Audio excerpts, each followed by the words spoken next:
Fat soluble ভিটামিনের ভিতরে vitamin A এবং ভিটামিন ডি এই দুটা থেকে তোমাদের কিন্তু রিটেনের কোশ্চেন আসে বেশি করে, হ্যাঁ? যেমন ফ্যাটস, এই ভিটামিন এর বিশেষ করে তোমার মানে ফাংশন এবং ডেফিসিয়েন্সি হলে কি হয়, এটা খুবই ইম্পর্টেন্ট। আর ভিটামিন ডিটাও মানে এটার ফাংশন, তারপরে কিভাবে সিনথেসিস হচ্ছে, তারপরে এই ভিটামিন ডি থেকে ভিটামিন এ থেকে বেশি কোশ্চেন আছে। আর ভিটামিন কে বিশেষ করে তোমার ফাংশনটা মানে জিজ্ঞেস করে, হ্যাঁ, ওইটা খুব কাজে লাগে। ভিটামিন ডিটা কি, যে এটা হচ্ছে একটা স্টেরল। স্টেরল মানে মানে কন্টেন্স স্টেরয়েড নিউক্লিয়াস উইথ তোমার সাইড হাইড্রোকার্বন চেইন এবং 3 নম্বর কার্বনে একটা হাইড্রোক্সিল গ্রুপ থাকে।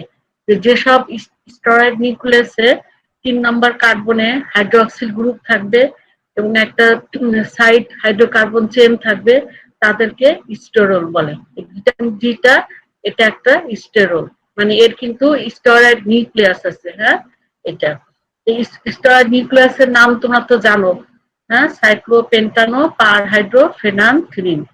আর এই ভিটামিন ডিটা এরা অ্যাক্টস লাইক হরমোন, মানে হরমোনের মতো এটা কাজ করে। এর মেকানিজম অফ অ্যাকশনটা তোমার হরমোনের মতো। এখানে তোমাদের একটু বলে ফেলি যে মেকানিজম অ্যাকশনটা, এটা এটা তোমার সাইটোপ্লাজমে এদের রিসেপ্টর থাকে, ওটার সাথে বাইন্ড করে হরমোনটা কোথায় যাবে, তোমার ইন দা তোমার nucleus of the target tissue. সেখানে গিয়ে কি হবে, এই অ্যাক্টিভেটেড ভিটামিন ডি রিসেপ্টর কমপ্লেক্সটা বাইন্ডস করবে ডিএনএর সাথে। ডিএনএর সাথে বাইন্ড করার সাথে সাথে অ্যাক্টিভেট করবে স্পেসিফিক জিনকে to make messenger RNA by transcription, and finally messenger RNA তে থেকে কি হবে, বাই ট্রান্সলেশন প্রসেসে স্পেসিফিক প্রোটিন তৈরি করবে। সেই প্রোটিনটাই তোমার মিডিয়েট করবে সেভারেল তোমার ফিজিওলজিক ফাংশন ইন সেল। তার মানে এদের স্টেরয়েড হরমোনের যেভাবে কাজ করে মেকানিজম অ্যাকশন, এদের মেকানিজম অ্যাকশনটা এরকম। এই জন্য এই ভিটামিন ডি কে বলা হয় ইট অ্যাক্টস লাইক হরমোন, কারণ এরা রিসেপ্টরের সাথে বাইন্ড করে টার্গেট টিস্যুর নিউক্লিয়াসে যায়, সেখানে গিয়ে এই কমপ্লেক্সটা ডিএনএ এর সাথে বাইন্ড করে, ডিএনএ এর সাথে বাইন্ড করে তোমার অ্যাক্টিভেট করে স্পেসিফিক জিনকে, করে মেসেঞ্জার আরএনএ তৈরি করে বাই ট্রান্সক্রিপশন প্রসেসে। ফাইনালি তোমার ট্রান্সলেশন প্রসেসের মাধ্যমে মেসেঞ্জার আরএনএ থেকে তোমার প্রডিউস করে স্পেসিফিক প্রোটিন, যেটা তোমার মিডিয়েট করবে several physiologic function in cell. আর এই ভিটামিন ডিটা exist in nature in two forms. একটা হচ্ছে তোমার আর্গো ক্যালসিফেরল, এটা হচ্ছে প্লান্ট সোর্স, আর একটা কোলি ক্যালসিফেরল। আর্গো ক্যালসিফেরলকে বলা হয় ভিটামিন ডি2, আর কোলি ক্যালসিফেরলকে বলা হয় ভিটামিন ডি3। এটা হচ্ছে অ্যানিমাল সোর্স, আর আর্গো ক্যালসিফেরলটা অরিজিন ইন প্লান্ট সোর্স। এখন সোর্স আমরা এটা এক্সোজেনাসলি তোমার ডায়েটের মাধ্যমে পাই। সেটা কোন কোন খাবারে খেলে ভিটামিন ডিটা বেশি পাবো, fatty fish, fish liver well, তারপরে মিল্ক প্রোডাক্টস, এগ ইয়ক, এসবের ভিতরে তোমার ভিটামিন ডি থাকে। আর মনে রাখতে হবে এন্ডোজেনাসলিও আমাদের বডিতে ভিটামিন ডি তৈরি হয়। সেটা কোথা থেকে তৈরি হয়, 7 ডিহাইড্রো কোলেস্টেরল। 7 ডিহাইড্রো কোলেস্টেরলটা কোলেস্টেরল থেকে তৈরি হয়, এটা লিভারে তৈরি হয়, পরে স্কিনে এসে এটা স্টোর থাকে। যখনই তোমার এই 7 ডিহাইড্রো কোলেস্টেরলটা সানলাইট এক্সপোজ হবে, তখনই ওখান থেকে তোমার ভিটামিন তোমার ডি তৈরি হবে। এই জন্য যখন তোমার ডায়েটারি বেশি প্রয়োজন হবে, যখন ইনএডুকেট সানলাইট থাকবে। এই জন্য এখন কিন্তু খেয়াল করো যে মানে করোনা ভাইরাস থেকে তোমার ইমিউনিটি বাড়ানোর জন্য তোমার বলা হচ্ছে 20-25 মিনিট করে রোদে থাকার জন্য, এই ভিটামিন ডি তৈরি হওয়ার জন্য, বুঝছো? তাহলে এন্ডোজেনাসলি আমাদের স্কিনের নিচে কি থাকে, 7 ডিহাইড্রো কোলেস্টেরল। এটা কোথা থেকে আসে, কোলেস্টেরল থেকে আমরা পাই। এটা লিভারে তৈরি হয়, তারপরে এটা স্কিনে থাকে। এখন কোনো কারণে যদি আমাদের ইনএডুকেট সানলাইটে থাকি, তাহলে হবে কি তোমার এই তখন ডায়েটারি সোর্সটা বেশি প্রয়োজন হবে। না হলে থাকে কি 7 ডিহাইড্রো কোলেস্টেরল। এটা যখন তোমার এক্সপোজড হচ্ছে আলট্রাভায়োলেট রেতে, তখন এটা কনভার্টেড হয় কোলি ক্যালসিফেরল। হ্যাঁ, এটা মনে এই ভিটামিন ডি সিনথেসিসটা অনেক সময় রিটেনে আসে, কিভাবে তৈরি হয় কিংবা ভাইবাতেও জিজ্ঞেস করা হয়। আর প্লান্ট ফুড থেকে যেটা আর্গো ক্যালসিফেরল ছিল সেটাও কনভার্টেড হয় পলিক্যালসিফেরল থেকে। আর এনিম্যাল ফুডের থেকেও তোমার পলিক্যালসিফেরল মানে সরাসরি তোমার ব্লাডে আসে। এই পলিক্যালসিফেরলটা তারপরে কি হবে, ব্লাডের মাধ্যমে লিভারে যাবে। লিভারে গিয়ে তোমার এই পলিক্যালসিফেরল যে স্ট্রাকচারটা, ওর লিপিং কটে দেখবা সুন্দর করে ছবি দেওয়া আছে। পলিক্যালসিফেরলের 25 কার্বনে কি হবে, হাইড্রোক্সিলেশন হবে। হাইড্রোক্সিলেশন হবে কি দিয়ে, 25 হাইড্রোক্সিলেস এনজাইম দিয়ে। এটা কোথায় হবে, লিভারে। হ্যাঁ, লিভারে হয়ে তখন কি তৈরি হবে, 25 হাইড্রোক্সি কোলিক্যালসিফেরল। তাহলে ব্লাড থেকে কোলিক্যালসিফেরলটা লিভারে যাবে। লিভারে গিয়ে তোমার 25 কার্বন পজিশনে 25 হাইড্রোক্সিলেস এনজাইম দিয়ে কি হবে, হাইড্রোক্সিলেশন হবে, হয়ে কি হবে 25 হাইড্রোক্সি পলিক্যালসিফেরল তৈরি হবে। তারপরে এটা আবার ব্লাডের মাধ্যমে কিডনিতে যাবে। কিডনিতে গিয়ে ফাইনালি এটা অ্যাক্টিভেটেড হয়। এখানে মানে 1 মানে 1 নম্বর কার্বনে এই হাইড্রোক্সিলেশনটা হবে। আর হাইড্রোক্সিলেশনে প্রত্যেকে সহায়তা করবে 1 আলফা হাইড্রোক্সিলেস এনজাইম। এটার মাধ্যমে কি হবে, এই 1 আলফা হাইড্রোক্সিলেস এনজাইম মাধ্যমে ওই 1 নম্বর কার্বনে তোমার কি হবে, হাইড্রোক্সিলেশন হবে, হয়ে কি হবে 125 ডাই, মানে দুইটা হাইড্রোক্সিলেশন হলো, ডাই মানে 2, তাহলে 125 ডাই হাইড্রোক্সি তোমার পলিক্যালসিফেরল, যেটা active form of the vitamin D অথবা ক্যালসিট্রায়াল তৈরি হবে। তাহলে একটা এমনি যদি আমরা এন্ডোজেনাসলি যেটা তৈরি হবে, তাহলে যখন স্কিনটা সানলাইটে এক্সপোজড হয় তখন এই 7 ডিহাইড্রোকোলেস্টেরলটা আলট্রাভায়োলেট রেতে এক্সপোজ হওয়ার সাথে সাথে এটা কি হবে, পলিক্যালসিফেরল হবে। এই পলিক্যালসিফেরল তারপরে তোমার ব্লাডের মাধ্যমে লিভারে যাবে। লিভারে গিয়ে সবসময় মনে রাখবা হাইড্রোক্সিলেশনটা সবসময় হাইড্রোক্সিলেস এনজাইম দিয়ে হয়। তাহলে 25 মানে এখানে 25 নম্বর কার্বনে হাইড্রোক্সিলেশন হচ্ছে বাই দ্য এনজাইম 25 হাইড্রোক্সিলেস। এটা কোথায় হচ্ছে, লিভারে। তোমাদের ভাইবাতে জিজ্ঞেস করা লিভারে কি হচ্ছে, কিডনিতে কি হচ্ছে। হ্যাঁ, তাহলে লিভারে তোমার 25 কার্বনে 25 হাইড্রোক্সিলেস এনজাইম দিয়ে 25 হাইড্রোক্সি পলিক্যালসিফেরল তৈরি হয়। তারপরে এটা ব্লাডের মাধ্যমে কিডনিতে যাবে। কিডনিতে গিয়ে আবার এই পলিক্যালসিফেরলের 1 নম্বর যে কার্বনটা সেখানে আবার হাইড্রোক্সিলেশন হবে by the enzyme of 1 alpha hydroxylase enzyme. তার ফলে কি তৈরি হবে, 125 ডাই হাইড্রোক্সি তোমার কোলসিফেরল, পলিক্যালসিফেরল অথবা ক্যালসিট্রায়াল, এভাবে অ্যাক্টিভ ফর্মটা তৈরি হচ্ছে।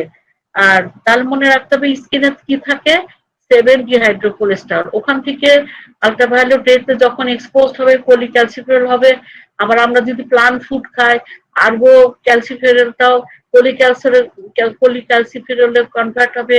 এনিম্যাল ফুডের থেকেও সরাসরি পলিক্যালসিফেরল ব্লাডে আসবে, এসে লিভারে যাবে। লিভারে গিয়ে 25 হাইড্রোক্সি পলিক্যালসিফেরল তৈরি হবে বাই দ্য এনজাইম 25 হাইড্রোক্সিলেস।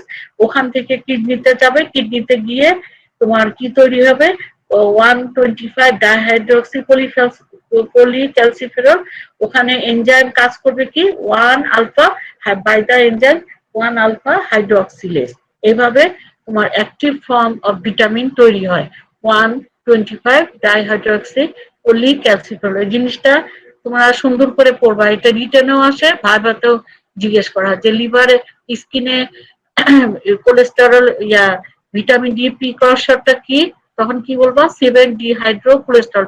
এটা প্রত্যেকটা স্টুডেন্টের খুব বেশি ধরা হয় যে ভিটামিন ডি প্রিকরসরটা স্কিনে কি ফর্মে থাকে, তাহলে কি বলবা 7 ডিহাইড্রোকোলেস্টেরল।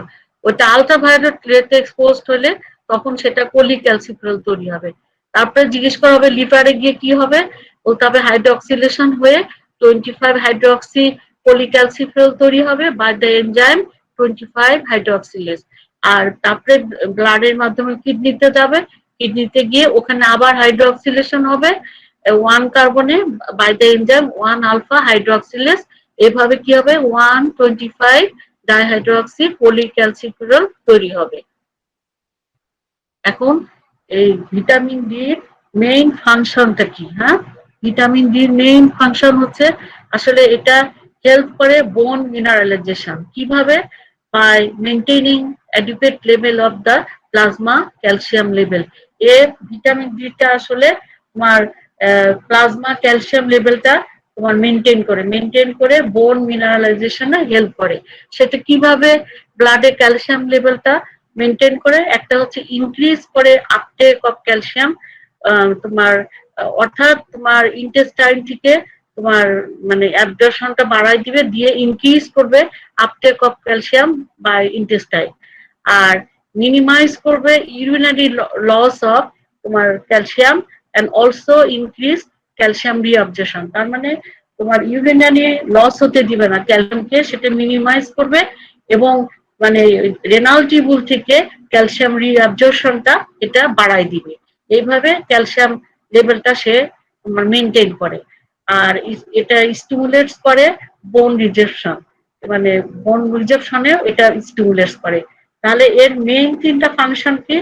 যে ইন্টেস্টাইন থেকে তোমার ক্যালসিয়াম অ্যাবজর্পশন করে ইনক্রিজ করে ক্যালসিয়াম লেভেল, আর একটা কি করে মিনিমাইজ করে ইউরিনারি লস অফ ক্যালসিয়াম এবং also increase calcium reabsorption from the renal tubule of kidney. আর একটি স্টিমুলেটস বোন রিজার্পশন। এই ফাংশন এই তিনটা একদম মনে রাখবা। এটা আবার দেখবা যখন ক্যালসিয়াম হেমোস্ট্যাসিস করবা তখনও কিন্তু এটা জিজ্ঞেস করা হবে যে বোন ভিটামিন ডি এর ফাংশন কি। তাহলে এটা ইট helps in bone mineralisation by maintaining adequate level of plasma calcium level. কিভাবে? by increases uptake of calcium by intestine, minimize the urinary loss of calcium and also increase the calcium reabsorption from renal tubule, and it stimulates bone resorption. এখন তোমার এর deficiency সাধারণত tropical কান্ট্রিতে কম হয়, হ্যাঁ, কিন্তু যদি ইনসাফিসিয়েন্ট এক্সপোজার টু সানলাইট হয়, তারপরে কনজাম্পশন অফ ডায়েট যেগুলিতে তোমার ভিটামিন ডি কম থাকবে, আবার ফল্টি অ্যাবজর্পশন। সাধারণত আমরা কি জানি যে ফ্যাট সলিবল ভিটামিন গুলো ফ্যাটের সাথে অ্যাবজর্পশন হয়। কোনো কারণে যদি ফ্যাটের ম্যাল অ্যাবজর্পশন হয় তাহলে কিন্তু এই ভিটামিন ফ্যাট সলিবল ভিটামিন গুলোর ডেফিসিয়েন্সি হয়। এই জন্য আসলে আমাদের মাঝে মাঝে রোদে যেতে হয়, রোদে কিছুক্ষণ থাকতে হয়। এখন কিন্তু মানে ফেসবুকে বিভিন্ন জায়গায় দিচ্ছে 20-25 মিনিট করে রোদে থাকার জন্য, এতে তোমার শরীরের ইমিউনিটি ভালো হবে, ভিটামিন ডি তৈরি হবে। আমরা তো ইদানিং তোমার রোদে তো খুব কম যায়, তাই না? সেই জন্য এই ইনসাফিসিয়েন্ট এক্সপোজার টু সানলাইট হলে তাহলে ভিটামিন ডি ডেফিসিয়েন্সি হতে পারে। কারণ ভিটামিন এন্ডোজেনাসলি তোমার 80 থেকে 90% তোমার ভিটামিন ডি তৈরি হয়। আর সাধারণত ডেফিসিয়েন্সি যদি হয়, হ্যাঁ, তাহলে বাচ্চাদের বেলায় কি হবে?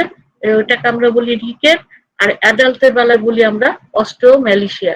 তাহলে এটা মনে রাখবা, হ্যাঁ, ভিটামিন ডি ডেফিসিয়েন্সি হলে কি হয়? বাচ্চাদের বেলায় রিকেট, আর অ্যাডাল্টের বেলায় প্রাপ্তবয়স্ক এদের বেলায় কি হবে? অস্টিওম্যালিশিয়া হবে। তোমাদের এই ফিচার গুলো অতটা জিজ্ঞেস করা হয় না, তো অনেক সময় মাঝে মাঝে জিজ্ঞেস করা হয় যে রিকেটের ফিচার গুলো কেমন থাকবে। এটার আসলে বোন ডিফর্মিটি হবে।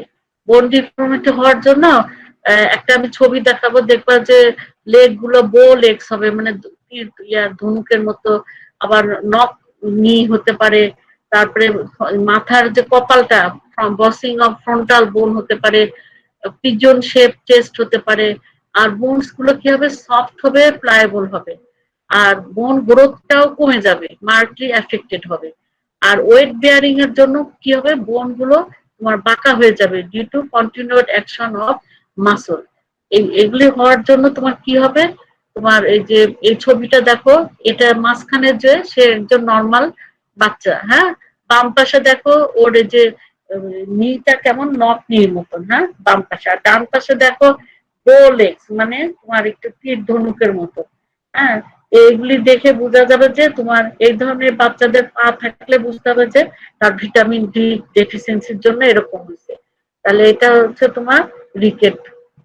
আবার রিকেট আবার বিভিন্ন কারণে হতে পারে। একটা হচ্ছে তোমার নিউট্রিশনাল রিকেট হতে পারে, রেনাল ডিফেক্টের জন্য রেনাল রিকেট হতে পারে, ভিটামিন ডি রেজিস্ট্যান্ট রিকেট হতে পারে, আবার হচ্ছে তোমার হাইপোফসমাটিমিক রিকেট হতে পারে। তো তোমাদের এগুলো অতটা জিজ্ঞেস করা হবে না। যে নিউট্রিশনাল ডিফেক্ট হলে বুঝতে পারতেছো যে তোমার এখানে বোনস গুলো কি হবে, আন্ডার মিনারেলাইজড হবে due to poor absorption of calcium. Calcium absorption ভালো মতো হবে না, তার ফলে ওই বোনস কি হবে, সফট হবে, প্লায়েবল হবে, বোন গ্রোথটা কমে যাবে, বোনের ডিফর্মিটি হবে, তার মানে বো লেগ হবে, নক লিক হবে, বসিং অফ মানে ফন্টানেল, মানে কপালটা ইয়ে মানে মনে হয় যে উঁচু উঁচু মনে হবে, bossing of fontanelle, pigeon shape chest হবে। আর ওয়েট বেয়ারিং এর জন্য বোনস গুলো আস্তে আস্তে তোমার বাঁকা হয়ে যাবে। এই ট্রিটমেন্টকে যদি ভিটামিন ডি খাওয়ানো হয় তাহলে এটা আবার কারেকশন হয়ে যাবে, হ্যাঁ। আর রেনাল রিকেট মানে এই যে রেনালের কোনো যদি তোমার ডিফেক্ট হয়, তার মানে এটা বিশেষ করে ধরো ক্রনিক রেনাল ফেলিউরে এটা হয়, তখন কি হবে, তোমার decrease ability to formation of active form of vitamin. আমরা দেখলাম যে ফাইনাল স্টেজটা তোমার কোথায় হচ্ছে, কিডনিতে, ওখানে তোমার অ্যাক্টিভ ফর্মটা তৈরি হচ্ছে।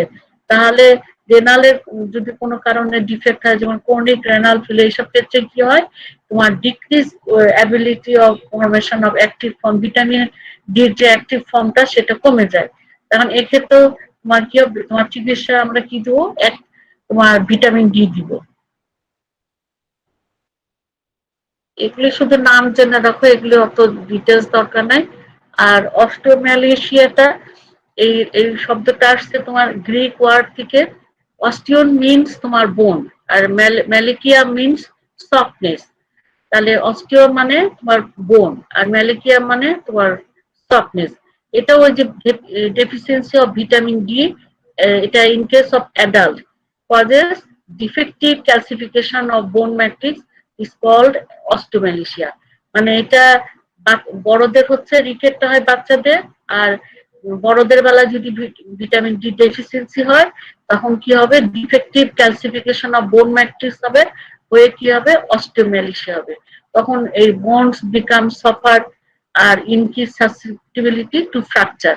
যখন সফট হয়ে যাবে তখন ইজিলি তোমার সেটা একটু পড়ে টরে গেলে ফ্র্যাকচার হওয়ার সম্ভাবনা থাকে, হ্যাঁ। আমরা ইনভেস্টিগেশন করে দেখতে পারবো কি, ক্যালসিয়াম লেভেলটা কমে গেছে, তারপরে ফসফেট লেভেলটাও কমে যায়, কিন্তু অ্যালকালাইন ফসফেটটা বেশি হয়। এটা আমরা ইনভেস্টিগেশন করব। তোমাদেরকে এমনি জিজ্ঞেস করা হবে যে অস্টিওম্যালেশিয়া কাদের হয়, তাহলে বলবো অ্যাডাল্টদের। এটা কেন হচ্ছে, ডিফেক্টিভ তোমার ভিটামিন ডি ডেফিসিয়েন্সি হলে কি হবে, defective calcification of bone matrix, তার জন্য অস্টিওম্যালেশিয়া হবে। এখানে বোনস গুলো বিকাম সফার আর ইনক্রিজ করবে সাসেপ্টিবিলিটি টু ফ্র্যাকচার।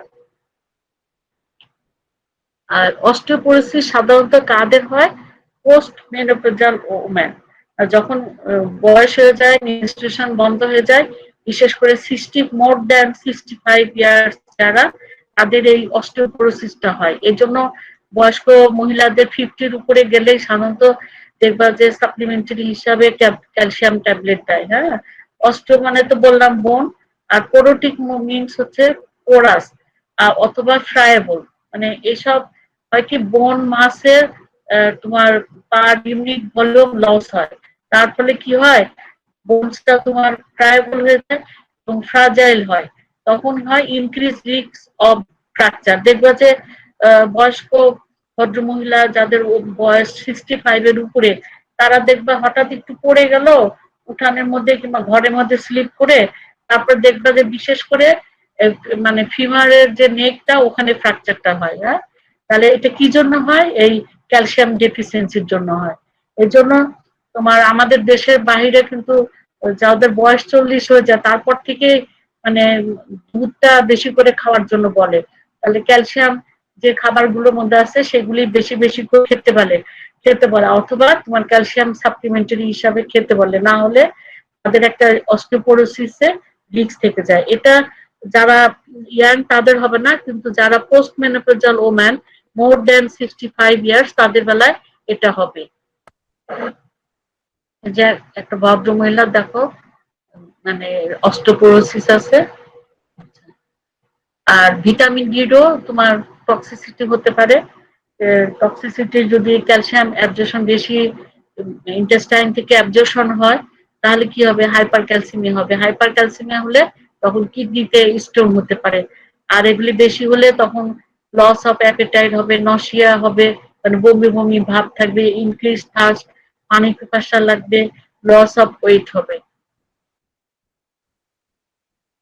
অনেক সময় একটা কোশ্চেন বলে যে জাস্টিফাই ভিটামিন ডি যে হরমোন, তোমাকে প্রথমে আমি বললাম যে ভিটামিন ডি কে কেন হরমোন বলা হয়। এরা সিনথেসাইজড হচ্ছে কোথায়? স্কিনে by ultraviolet ray of light sunlight. আর বায়োলজিক্যালি অ্যাক্টিভ হচ্ছে কোথায়? ফর্ম অফ ভিটামিন ক্যালসিট্রল, যেটা এটা কিডনিতে সিনথেসাইজড হচ্ছে।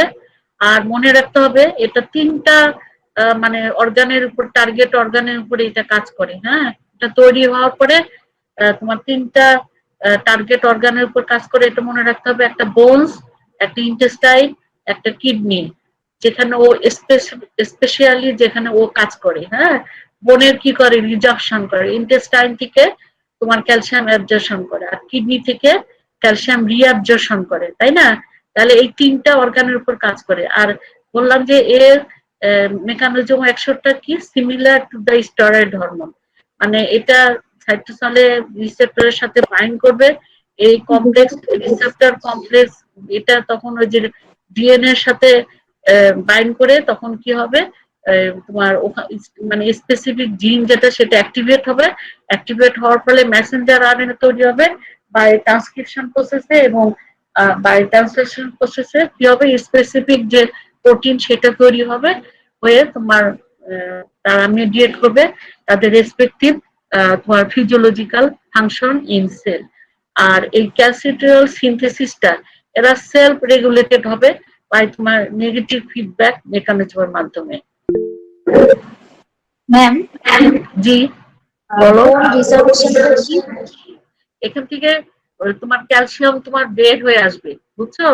ক্যালসিয়াম বের হয়ে আসবে। আবার ও কিন্তু এটা দেখো ক্যালসিয়াম রিজার্পশন এটা ওখান থেকে বের করে মানে ব্লাডে ক্যালসিয়াম লেভেল মেনটেন করে। আবার আরেকটা কি কাজ করতেছে তোমার? আবার তোমার কিডনি থেকে তোমার সে রিঅ্যাবজর্পশন করতেছে, ইন্টেস্টাইন থেকে ক্যালসিয়াম অ্যাবজর্পশন করতেছে। সেজন্য এর বোথ ক্যাটাবলিক এবং অ্যানাবলিক ইফেক্ট আছে। হ্যাঁ, এটা ক্যাটাবলিক যেটা যেটা বোন রিজেকশন, আর অ্যানাবলিক হচ্ছে যে আবার ইন্টেস্টাইন থেকে অ্যাবজর্পশন করতেছে ক্যালসিয়াম, আর রেনাল টিউবুল থেকে রিঅ্যাবজর্পশন করতেছে। হ্যাঁ, এটা।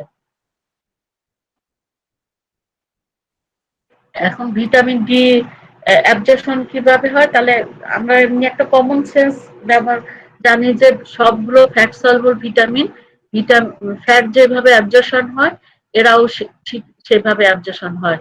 তখন আমরা যে যে মানে পলিক্যালসিফেরল যেটা, হ্যাঁ, যেটা ডায়েটে হোক আর তোমার এক্সপোজ হোক তোমার সানলাইটে আর এনিম্যাল সোর্স থেকে হোক, ওই পলিক্যালসিফেরলটা কি হয়?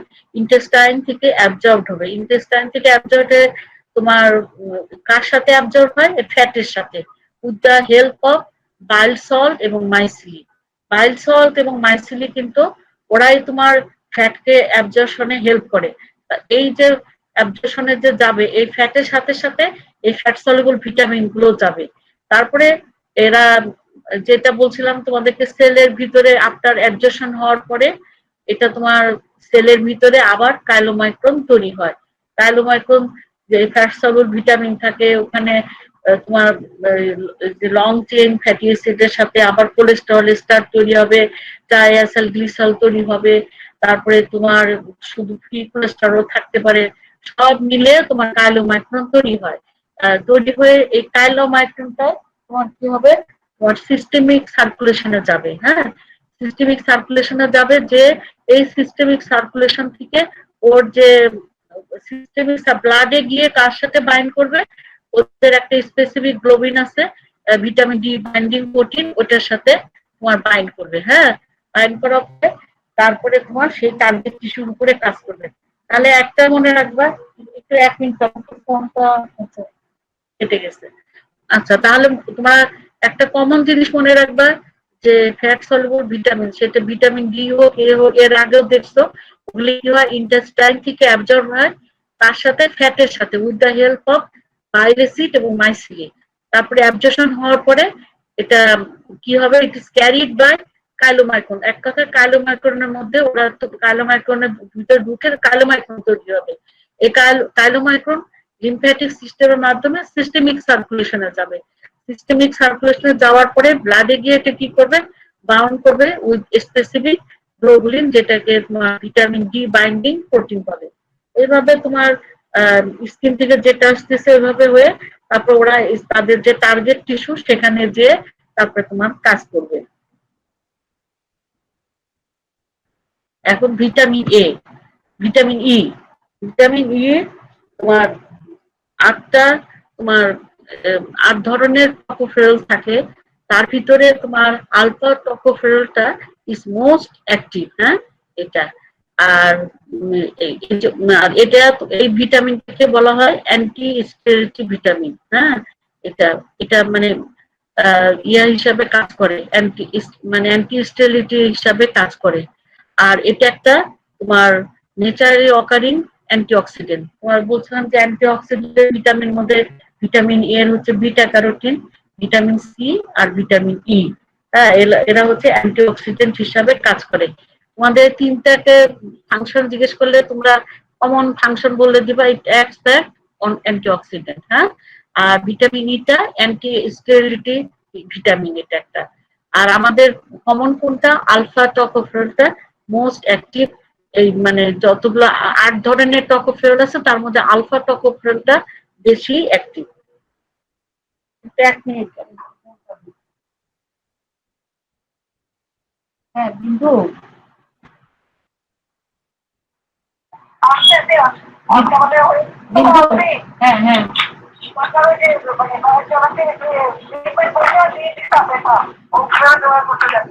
আচ্ছা শোনো, তুমি একটু নিচে গিয়ে আমার দাঁড়ানোর কাছে নিয়ে যাও। হ্যাঁ, আমি ক্লাস নিচ্ছি বিন্দু। হ্যাঁ হ্যাঁ, অসুবিধা নেই। আচ্ছা আচ্ছা আচ্ছা, ঠিক আছে। দাঁড়ানকে বলে রাখি,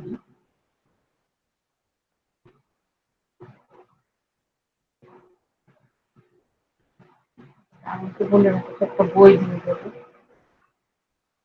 আচ্ছা, তোমার এখন হচ্ছে প্লান্ট সোর্স। হ্যাঁ, প্লান্ট সোর্স আমরা মানে ভিটামিন ইটা কোথা থেকে পাবো, ভিটামিন ইটা তোমার ভেজিটেবল ওয়েলে। হ্যাঁ, যেমন corn well, peanut well, sunflower well, এখান থেকে আমরা ভিটামিন ই পাবো। আর একটা হচ্ছে গ্রিন লিফি ভেজিটেবলস, এটা প্লান্ট সোর্স।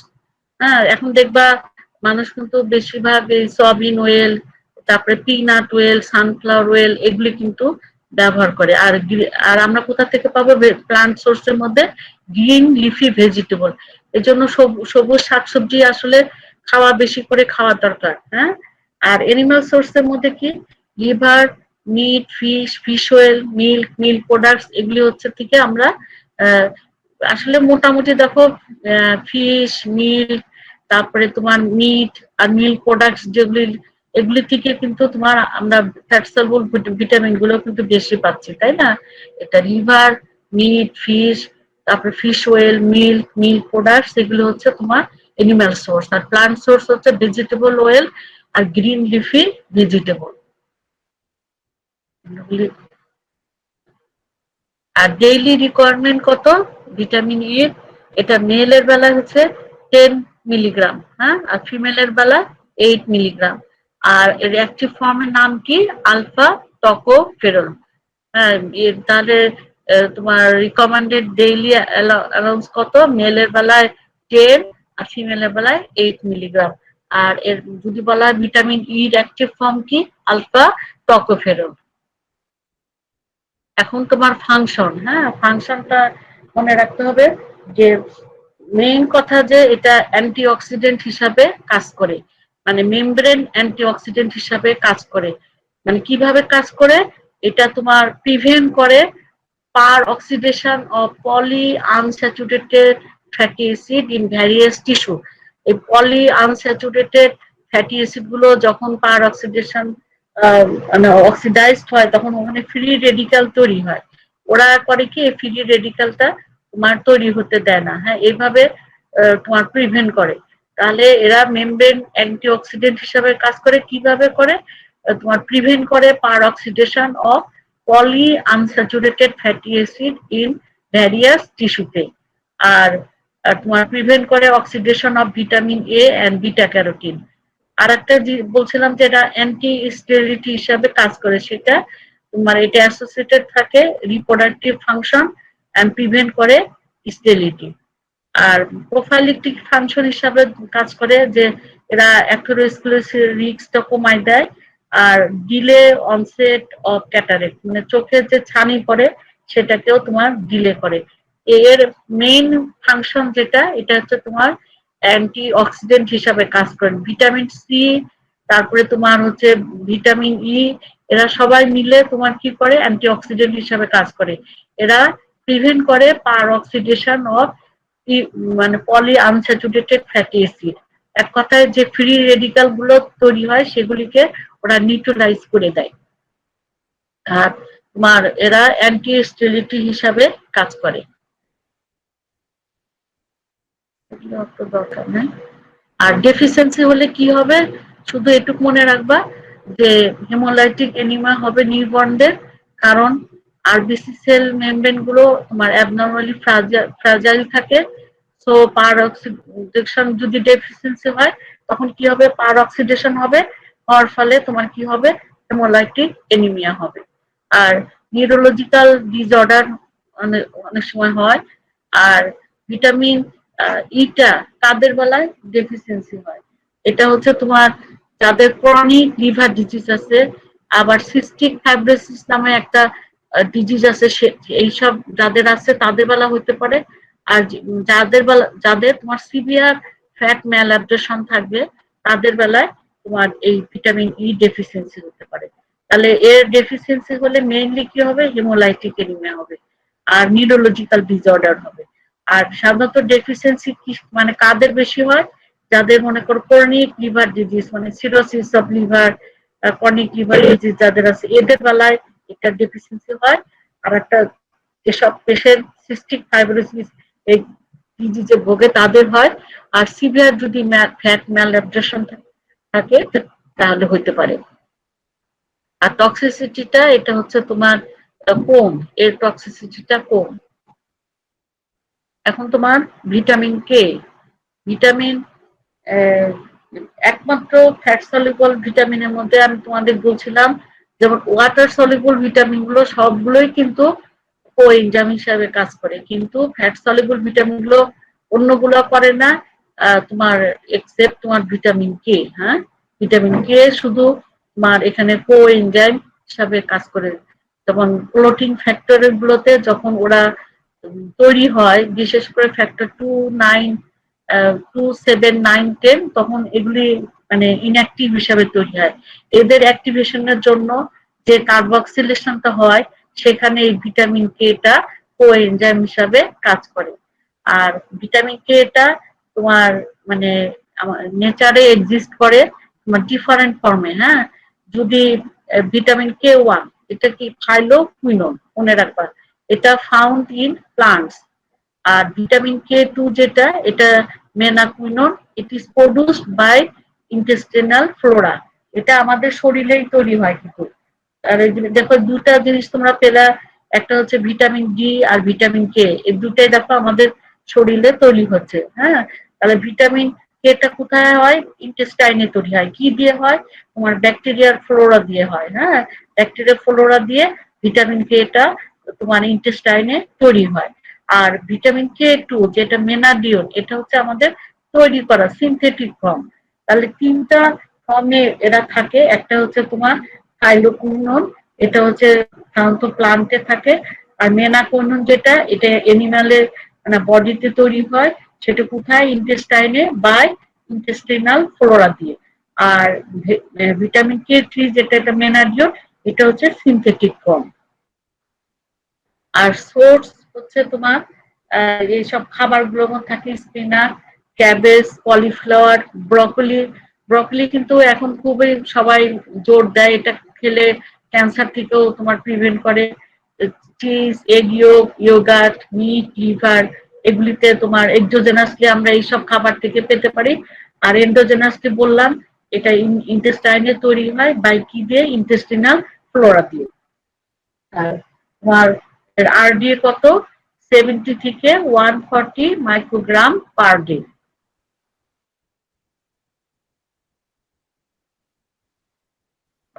তাহলে আরডিটা মনে রাখবা, এটা 70 থেকে 140 মাইক্রোগ্রাম পার ডে। আর অ্যাক্টিভ ফর্মকে ফাইলোকুইনন, মেনাকুইনন আর মেনাডিওন। হ্যাঁ, তিনটা হচ্ছে। ফাইলোকুইনন যেটা, এটা প্লান্ট অরিজিন, মেনাকুইনন হচ্ছে এনিম্যাল বডি এতে হয় ইন্টেস্টাইনে, আর মেনাডিওনটা হচ্ছে সিনথেটিক ফর্ম। এখন এর মেইন ফাংশন কি? হ্যাঁ, মেইন ফাংশন হচ্ছে যে এটা আরএনএ যে তৈরি হয়, ট্রান্সক্রিপশনাল মডিফিকেশন থাকে। আর তখন ওটারও তোমার কিছু পোস্ট ট্রান্সলেশন মডিফিকেশন থাকে। হ্যাঁ, যখন জেনেটিক্স করবা তখন এই জিনিসগুলো আবার আসবে। এই যে ভিটামিন কে, হ্যাঁ, এটা তোমার কি করে? এটা helps in post translation modification of certain protein factor. সে কোনগুলো? ফ্যাক্টর 2, 7, তোমার 9 এবং 10। এই ফ্যাক্টর গুলো তোমার যখন তৈরি হচ্ছে তখন লিভারে এরা ইনঅ্যাক্টিভ হিসাবে তৈরি হয়, ইনঅ্যাক্টিভ প্রিকশন হিসাবে তৈরি হয় লিভারে। আর এই ভিটামিন এটা কি করে? Acts as a coenzyme. মানে কোন এনজাইমের? Carboxylase enzyme. কখন? For carboxylation of glutamic acid acid residue of clotting factor 2, 7, 9, 10। তাহলে এরা কিসে হেল্প করে? Mainly in post translation modification of certain clotting factor. সেগুলি কি? 2, 7, 9, 10। কারণ এই ফ্যাক্টরস গুলো যখন লিভারে তৈরি হচ্ছে তখন ইনঅ্যাক্টিভ প্রিকশন হিসেবে তৈরি হয়। এই ভিটামিন কে না থাকলে কিন্তু মানে এটা কিন্তু মানে ইয়েটা হবে না, ও কার্বক্সিলেশনটা হবে না। এরা তোমার acts as a coenzyme for carboxylation of glutamic acid residue of factor 2, 7, 9, 10। হ্যাঁ, এটা আর একটা জিনিস, এটা যে carboxylation of glutamic acid residue of osteocalcin calcium binding protein যেটা বনে থাকে, এটারও তোমার কার্বক্সিলেশনে এটা হেল্প করে। আর কার্বক্সিলেশনে কোন এনজাইম কাজ করে? Carboxylase enzyme. হাইড্রোক্সিলেশনের যেমন হাইড্রোক্সিলেজ এনজাইম। আর কার্বক্সিলেশন এনজাইমে কে কাজ করে? Carboxylase enzyme. এখানে কো এনজাইম হিসেবে কাজ করবে কি? Vitamin K. আর এই কার্বক্সিলেজ এনজাইমের সাথে তোমার ভিটামিন কেটা তোমার ইয়ে করে থাকে। তোমার ভিটামিন কে না, বায়োটিন বলছিলাম না, কার্বক্সিলেশনে হেল্প করে। এটা তোমার এই কার্বক্সিলেজ এনজাইমের সাথে বাউন্ড অবস্থায় থাকে। আর এখানে কো এনজাইম হিসাবে কাজ করে ভিটামিন কে।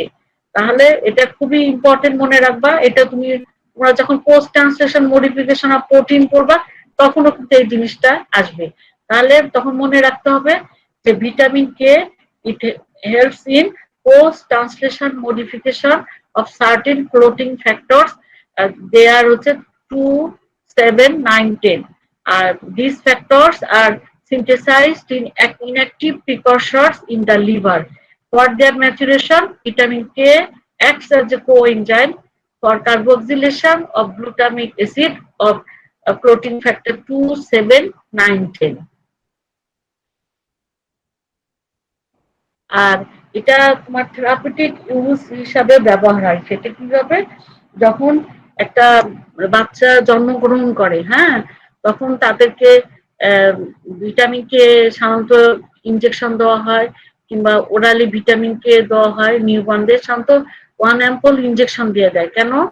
যে ওদের ইন্টেস্টাইনটা স্টারাইল থাকে। হ্যাঁ, ওদের ইন্টেস্টাইন স্টাইল মানে কোনো তোমার ব্যাকটেরিয়া ফ্লোরা থাকে না, যার জন্য কি হয় ওদের ভিটামিন কে ডেফিসিয়েন্সি হতে পারে। সেজন্য নিউবর্নদের অনেক সময় কি করে তোমার ভিটামিন কে ইনজেকশন দিতে হয়। আর একটা জিনিস, ওদের লিভার তো ইম্যাচুর থাকে, যার জন্য তোমার ততটা ইয়ে থাকে না, অ্যাক্টিভ থাকে না, এই জন্য হেপাটিক রিজার্ভটা ভিটামিন কে এটা কম থাকে। আর মা থেকে ওদের ইন্টারভিউটাল লাইফে যখন মানে তখন বাচ্চাটা গর্ভে ছিল তখন মানে প্লাসেন্টার মাধ্যমে মা থেকে ওরকম পর্যাপ্ত পরিমাণ তোমার প্লাসেন্টার মাধ্যমে ওরা ভিটামিন কে এটা পায় না। আবার ব্রেস্ট ফিড করে যে ব্রেস্ট মিল্কের মধ্যেও অনেক সময় ভিটামিন কে এটা কম থাকে। এই জন্য তোমার নিউনেটদের অনেক সময় কি করে তোমার ভিটামিন কে ইনজেকশন দেয়। হ্যাঁ, তাহলে একটা মেইন কারণটা হচ্ছে যে ওদের ইন্টেস্টাইন স্টেরাইল থাকে, কোনো ব্যাকটেরিয়াল ফ্লোরা থাকে না, আর হেপাটিক রিজার্ভটা কম থাকে। আর inadequate transplantation transplantal transplacental transfer of vitamin K from mother to fetus during intrauterine life। এটা এই জন্য তোমার অনেক সময় বাচ্চাদেরকে ওরালিও দিতে পারে, আবার বেশি প্রয়োজন হলে ইনজেকশন ফর্মে 1 অ্যাম্পুল দেওয়া হয়। তাহলে এটা অনেক সময় ভাইবাতে জিজ্ঞেস করে যে নিউবর্নদের মানে মানে ভিটামিন কে ইনজেকশন কেন দেওয়া হয়। হ্যাঁ, তখন বলবা যে মানে ইন্টেস্টাইনটা স্টাইল থাকে, হেপাটিক রিজার্ভটা কম থাকে, আর inadequate transplacental transfer of vitamin K from mother to foetus during intrauterine life. হ্যাঁ, আর একটা জিনিস যে তোমার অবস্ট্রাকটিভ জন্ডিস হলে তখন তোমার এটা মানে যাদের মনে করো জন্ডিস হয়, হ্যাঁ, সেটা যদি অবস্ট্রাকটিভ জন্ডিস হয় তখন মানে তখন তাদের যদি কোনো সার্জারির প্রয়োজন হয়, কোনো অপারেশন করার দরকার হয়, তখন তাদেরকে আগে মানে আইএম ইনজেকশন মানে ইন্ট্রামাস্কুলার মাংসের ভিতরে তখন ভিটামিন কে আইএম হচ্ছে ইন্ট্রামাস্কুলার ইনজেকশন দেওয়া হয় ভিটামিন কে। কাদের বেলায়? যে অবস্ট্রাকটিভ জন্ডিস যেসব পেশেন্টদের হয় তাদের যদি কোনো কারণে সার্জারি করা লাগে তাহলে সেই সার্জারি করার আগে তাকে ভিটামিন কে ইনজেকশন দিতে হবে। কেন দিতে হবে? যে সাধারণত কি হয় অবস্ট্রাকটিভ জন্ডিসে তোমার বাইল সল্টটা তোমার ল্যাগ থাকে ইন্টেস্টাইনে। যেহেতু বাইল সল্ট ল্যাগ থাকবে, যদি ল্যাগ থাকে তখন কি হবে আমার ফ্যাট এবং ভিটামিন কে তোমার অ্যাবজর্পশনটা ঠিক মতো হবে না। তার ফলে কি হবে ভিটামিন কে ডেফিসিয়েন্সি হবে। ভিটামিন কে ডেফিসিয়েন্সি হলে কি হবে যে inadequate vitamin K dependent clotting factor তৈরি হবে, তাই না? কারণ ওরা ইনঅ্যাক্টিভ প্রিকশন হিসেবে তৈরি হয়, ওদেরকে ম্যাচিউর করতে আমার কি দরকার ভিটামিন কে দরকার। তখন এই মানে ভিটামিন কে ডিপেন্ডেন্ট যেসব ক্লোটিং ফ্যাক্টর এগুলি তোমার ইনঅ্যাডিকুয়েট পরিমাণে সিনথেসিস হবে। তার তখন কি হবে এই জন্য ভিটামিন কে ইনজেকশন দিতে হবে to ensure adequate concentration of the clotting factors that helps to avoid তোমার undue hemorrhage during surgery। হ্যাঁ, তাহলে যাদের অবস্ট্রাকটিভ জন্ডিস আছে তাদের বেলায় যদি আমার কোনো অপারেশনের প্রয়োজন হয় তার আগে অবশ্যই তাকে একটা আইএম ইনজেকশন দিতে হবে। কেন দিতে হবে? যে যাদের অবস্ট্রাকটিভ জন্ডিস থাকে তাদের তোমার ইন্টেস্টাইনে বাইল সল্টের তোমার ডেফিসিয়েন্সি থাকে। আর বাইল সল্টের এরা কি করে তোমার ফ্যাট সলুবল ভিটামিন এবং ফ্যাটকে অ্যাবজর্পশনে হেল্প করে। তখন এই ভিটামিন কে যদি ঠিক মতো অ্যাবজর্পশন না হয় তখন ভিটামিন কে ডিপেন্ডেন্ট যে ক্লোটিং ফ্যাক্টর গুলো সিনথেসিস হচ্ছে এগুলি তোমার পর্যাপ্ত পরিমাণে থাকবে না। এই জন্য তোমার তাদেরকে ভিটামিন কে ইনজেকশন দিতে হবে বিফোর সার্জারি। হ্যাঁ, যাতে adequate concentration of the clotting factor থাকে, যেটা তোমার মানে যাতে হেমোরেজটা অপারেশনের পরে কিংবা সময় কোনো ব্লিডিং না হয় ডিউরিং সার্জারি। এই দুটাই হচ্ছে ওদের তোমার থেরাপিউটিক পারপাসে মেইনলি ইউজ হয়। অনেক আরেকটা হয় এরা ওয়ারফেরিন পয়জনিং হলে অ্যান্টিডট হিসাবে তোমার অনেক সময় ইউজ করে। এটা আর সাধারণত ডেফিসিয়েন্সি এদের যেহেতু আমাদের ইন্টেস্টিনাল ফ্লোরা দিয়ে তৈরি হচ্ছে usually তোমার এদের usually not occur, হ্যাঁ, because sufficient amount of produce by intestinal flora। Intestinal ফ্লোরাতেই তোমার এটা বেশি তৈরি হয়, সেজন্য তোমার এটা ডেফিসিয়েন্সিটা কম হয়। কিন্তু তোমার যেসব পেশেন্টদের স্টেটোরিয়া, তার মানে ওই যে স্টেটোরিয়া মানে ফ্যাট মানে অ্যাবজর্পশন ভালো মতো হবে না, তখন স্টুলের সাথে তোমার প্রচুর ফ্যাট যাবে। যাদের স্টেটোরিয়া আর তোমার যদি বেশি পরিমাণে, যদি অনেক সময় ইন্টেস্টিনাল ফ্লোরা মানে কি ব্যাকটেরিয়া থাকে, বুঝছো, ব্যাকটেরিয়াটা ভিটামিন কে সিনথেসিসে হেল্প করে। আমরা যদি ব্রড স্পেকট্রাম অ্যান্টিবায়োটিক খাই, সেক্ষেত্রে তোমার কি হয়, ভিটামিন কে তোমার ডেফিসিয়েন্সি হতে পারে। হ্যাঁ, আর স্টেটোরিয়া মানে যখন স্টুলে প্রচুর ফ্যাট যাবে, সেই কন্ডিশনটাকে স্টেটোরিয়া বলে। এতে এইসব যদি থাকে তখন তোমার কি হবে, যদি কোনো কারণে কেউ ব্রড স্পেকট্রাম অ্যান্টিবায়োটিক খায়, তখন তার ভিটামিন কে ডেফিসিয়েন্সি হতে পারে। আর একটা যাদের স্টেটোরিয়া থাকে তাদের বেলায় হতে পারে। আর যদি ডেফিসিয়েন্সি হয় তখন কি হবে, এদের কি দেখে বুঝবো, যে প্রথম দিন টাইম আমরা যদি ইনভেস্টিগেশন করি, তাহলে দেখা যাবে যে প্রথম দিন টাইমটা প্রলং, মানে সাধারণত 14 থেকে প্রথম দিন টাইমটা 14 থেকে 16 সেকেন্ড। হ্যাঁ, কিন্তু এদের বেলায় দেখা যাবে যে টাইমটা বেশি হচ্ছে। আর মানে যেহেতু ক্লটিং ফ্যাক্টরে তোমার এগুলি ব্লাড কোয়াগুলেশন হেল্প করে, তাহলে ডেফিসিয়েন্সি হলে ক্লটিং ফ্যাক্টর গুলো ডেফিসিয়েন্সি হবে, তার ফলে কি হবে, ব্লাড কোয়াগুলেশনটা ডিস্টারবেন্স হবে। হ্যাঁ, তাহলে এটা হচ্ছে আমরা যদি মানে ইনভেস্টিগেশন করি, তাহলে কি হবে, ডেফিসিয়েন্সি ম্যানিফেস্টেশন পাবো। সেটা কি, একটা একটা হচ্ছে যে আমরা প্রথম টাইমটা যদি এইসব পেশেন্টদের দেখি, কারো যদি দেখি যে প্রথম দিন টাইমটা বেশি, তখন আমাদের মাথার মধ্যে চিন্তা আনতে হবে দুটা জিনিস। একটা হচ্ছে সেটা ভিটামিন কে এর জন্য হতে পারে, আর একটা হচ্ছে কোনো কারণে লিভারে যদি ডিজিজ হয়, তখন কি হবে, এই প্রোটিন ফ্যাক্টর গুলো ঠিক মতো তৈরি হবে না, সেটার জন্য কিন্তু প্রথম দিন টাইম বেশি হতে পারে। এখন আমি বুঝবো কিভাবে যে এটা ভাইরাল হেপাটাইটিসের জন্য হচ্ছে, হেপাটিক কোনো ডিজিজের জন্য হচ্ছে, না ভিটামিন কে এর জন্য হচ্ছে। আমি যদি ইনজেকশন, ভিটামিন কে ইনজেকশন দেওয়ার পরে দেখি যে না, প্রথম টাইম নর্মাল হয়ে আসছে, তাহলে বুঝতে হবে যে এটা তোমার ভিটামিন কে ডেফিসিয়েন্সি। আর যদি প্রথম ইনজেকশন দেওয়ার পরেও যদি প্রথম টাইমটা প্রলংড হয়, তাহলে বুঝতে হবে যে লিভার ডিজিজের জন্য প্রোটিন ফ্যাক্টর গুলো তৈরি হতে পারতেছে না, তার জন্য প্রোটিন টাইমটা বেশি। হ্যাঁ, আর যেহেতু এরা প্রোটিন ফ্যাক্টর মানে ম্যাচুর হতে, তোমার অ্যাক্টিভ হতে হেল্প করে, সেজন্য এরা, এদের ডেফিসিয়েন্সি হলে কি হবে, ডিস্টারবেন্স হবে ইন হচ্ছে ব্লাড কোয়াগুলেশন। টক্সিসিটির মধ্যে কি হবে, যে হেমোলাইটিক এনিমিয়া, জন্ডিস এগুলি হবে।